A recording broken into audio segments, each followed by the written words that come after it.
má fi gbígbọ́ ṣàìgbọ́ ìkìlọ̀ ọlọ́run lókè ní ńlá fi kọrin àwárí mi sí ọlọ́run lókè ní ló sọ wá dòjíṣẹ́ abẹ́fẹ́ Onikilo àgbáyé pẹ̀lájí Arewa àgbà o ẹni bá gbọ́ ni ó jèrè kásìmùlù ládàá lè pé. ẹni bá gbọ́ ni ó jèrè kásìmùlù ládàá lè pé.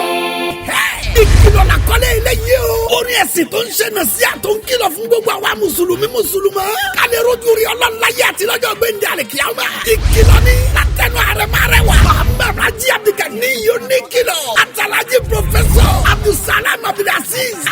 Saoti Arewa. Bóyá bisimilá. Ibà kásọ̀káwí lójú iṣẹ́ àwọn òjíṣẹ́ Ọlọ́run. Kágbọ́kágbá tọ́lọ́run nìyẹn fẹ́ ni Ọlọ́run fẹ́ lò. Ó lè jẹ́ wọlé ni òun jẹ́ kó wúlò fún wa. Ìkìlọ̀ ni o. A ò tí ì gbọ́ kókó ẹ̀ tún gbà. àlàyé ìwà àtàlẹ̀ kalẹ̀ small bí kò àgbọ̀n ni márùn lógún máa sọ̀rọ̀ ẹ̀ ẹni mú kan nínú wọn wọ́n béèrè ìyàwó lọ́hùn ún pé kí ló fẹ́ ṣe ni jàgídíjàgò onígàrẹ́rì kí lọ́lọ́hùn mi sọ sí i o.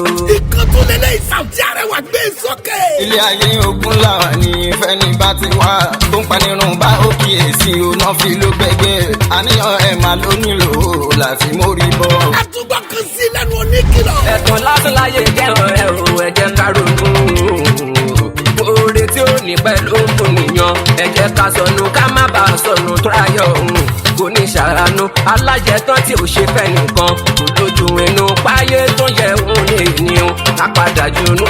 Ìkan tó lélẹ̀ yẹ gbà. Saoti kẹ́kẹ́ tó lè ní rántí ọ̀la wípé máa tó dé ọ̀rọ̀ ọba Ọlọ́run lókè ní ọba déédéé ìjọsìn làkọ́kọ́ ẹrù ẹ̀sìn ló ń déédéé ẹlẹ́ẹ̀kejì lọ́mọ pọ́ Ọlọ́run kò pín déédéé ṣàánú ẹni tí ó nílé ní o ọ̀la máa tó dé ìgbà tàbí ìkà láàfin sọ̀rẹ́ o Ọlọ́run bá wá dé sọ́dọ̀ ẹni tó ṣe fúlànà ẹ̀sùn máa wá dé. Àtúgbọ̀ ilé iná. ẹ̀mí tí ó ní dọ́jọ́ kejì tó ṣèlérí ọdún tó bọ̀ ìbéèrè ni ó ní ìkìlọ̀ fáwọn àṣekámáwẹ̀ fáwọn àṣekámáwẹ̀ ṣòtọ́jú ẹ̀mí kan sí kọ̀rọ̀ ní òbí ẹ̀ ṣòtọ́jú ẹ̀mí kan sí kọ̀rọ̀ lọ́fíìn bẹ́ẹ̀ tó ló nígbà ọba amúnilá ilé nìyàn ó bọ̀ wá ronú rẹ̀ wò ronú rẹ̀ wò ronú rẹ̀ wò ó bọ̀ wá ronú rẹ̀ wò kó má dàbí kò gbọ́ ìyàn kámúdájú ṣe láwa nájà láàyè. Ìkìlọ̀ ni Saoti Arewa ò tún yá. Ọ̀gá lẹ́kṣọ́rà tó bá wọn sódì ọmọ ò lè lọ láì mẹ́yìn wá o. Mo máa fún ẹ ní spill over carry over bí mẹ́rin o. Carry over bí mẹ́rin o. Ọmọ bẹ́ẹ̀ wo ló nígbà àfìgbà tó kọ́pá bọ́ọ̀lù o. Ọ̀ka bímọ ṣe bẹ́ẹ̀ sàn máa lókì o.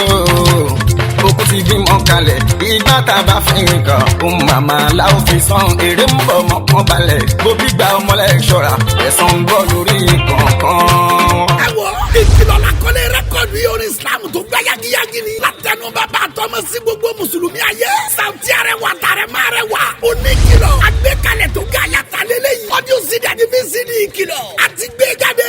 Marketed and distributed by ExcelTv and Records International. Shop 1 Owode Police Station ọ̀fà. Excel tó wà lórí ta náírà lu Ògbómọ̀ṣọ́. Tó fi mélòó tó wà lókèrè junction Òmùaran nípínlẹ̀ Kwara. Àtọ́fíìsì Excel tó wà ní shop U 18 and 16. Àmì Arena shopping complex Bọ́ládé Oṣòdì Lagos. Telephone 0808-135-3988. Gbogbo rẹ́kọ̀dù olórin àti sinimá tó ń jáde nílé iṣẹ́ Excel. Láàmú wo báyìí lórí YouTube wa. ExcelTv. Ẹ kílíkì lórí ẹ̀kẹ́ rẹ̀ ló sì dájú fi sí ní orí Islam ká pàkọ́lé ẹ̀ ní Ìkìlọ̀. Ó kọjá fẹnuròyìn àgbọ̀túngbà wò tún wò ní ẹ̀ tètè lọ́ra tiyín o.